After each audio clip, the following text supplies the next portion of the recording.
কে হবে? গরমে আসলে সকলে রোজা রেখে শুকায় গেছে গলা, তাই না? আমারও গলা শুকায় গেছে। পানি কিন্তু সবাই বেশি করে খাবেন আজকে, অনেকক্ষণ রোদে ছিলেন আপনারা। একটা জিনিসও তো বুঝতে হবে, সবাই আপনারা বুঝেন যে এই যে মধ্যপ্রাচ্যে একটা যুদ্ধ শুরু হয়েছে না, খবর তো সবাই রাখছেন না খবর? মধ্যপ্রাচ্যে যে আমাদের অনেক ভাইরা আছে ওখানে চাকরি বাকরি করে, তাদেরকে নিয়ে আমরা টেনশনে আছি যে কখন আল্লাহ না করুক কিছু যদি হয়ে যায় কারো। এর মধ্যে কয়েকজন সেখানে ক্ষতিগ্রস্ত হচ্ছে, তাদেরকে আমরা আনার ব্যবস্থা করেছি, কিন্তু সেই মানুষগুলোর কথা আমাদের চিন্তা করতে হবে। তো তারা তো আমাদেরই কারো না কারো পরিবারের সদস্য, তারা এই এলাকারও মানুষ হয়তো আছে সেখানে।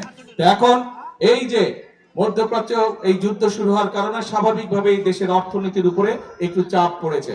এই তারপরেও আমরা যেই কমিটমেন্ট, যেই ওয়াদা করেছি আমাদের মা বোনদের কাছে, যেই ওয়াদা করেছি আমরা, সেগুলো কিন্তু আমরা ধীরে ধীরে ইনশাআল্লাহ বাস্তবায়নের কাজ এরই ভিতরে আমরা শুরু করেছি।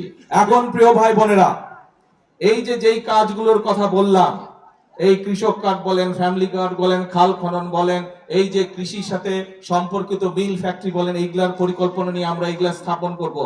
এই কাজগুলো করলে কি আপনারা মনে করেন দেশে শান্তি আসবে? এই কাজগুলো করলে কি আপনারা মনে করেন মানুষের উপকার হবে? এই কাজগুলো করলে কি আপনারা মনে করেন মানুষের ভাগ্যের পরিবর্তন হবে? কে হবে? গরমে আসলে সকলে রোজা রেখে শুকায় গেছে গলা, তাই না? আমারও গলা শুকায় গেছে। এখন যাই হোক, ইনশাআল্লাহ একটু পরে ইফতার হবে, তখন বেশি করে পানি খেতে হবে। পানি কিন্তু সবাই বেশি করে খাবেন আজকে, অনেকক্ষণ রোদে ছিলেন আপনারা, ঠিক আছে?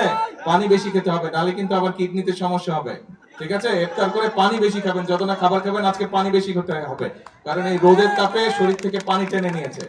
তো এখন এই কাজগুলো করলে মানুষের ভাগ্যের পরিবর্তন হবে। এটাই হচ্ছে বিএনপির রাজনীতি, মানুষের ভাগ্যের পরিবর্তন করে। আজকে যে মাসে 5,000 টাকা কামাই করে, আমরা চাই তার আয় রুজিটা আগামী 2-4 বছরের মধ্যে যাতে 5 থেকে ইনশাল্লাহ 10,000 টাকায় পৌঁছে। আজকে যে 2,000 টাকা ইনকাম করে, আমরা চাই এমন পলিসি নিতে, আমরা চাই এমন পদক্ষেপ নিতে যার মাধ্যমে তার ইনকামটা ডবল হবে। যদি 2,000 হয়, 4-5,000 আগামী কয়েক মাসে বা 2-4 বছরের মধ্যে যাতে তার ইনকামটা ডবল হয়। এটাই হচ্ছে আমাদের রাজনীতির লক্ষ্য, এটাই হচ্ছে শহীদ জিয়ার রাজনীতি, এটাই হচ্ছে খালেদা জিয়ার রাজনীতি, এবং এটাই হচ্ছে আপনাদের নির্বাচিত বিএনপি সরকারের রাজনীতি।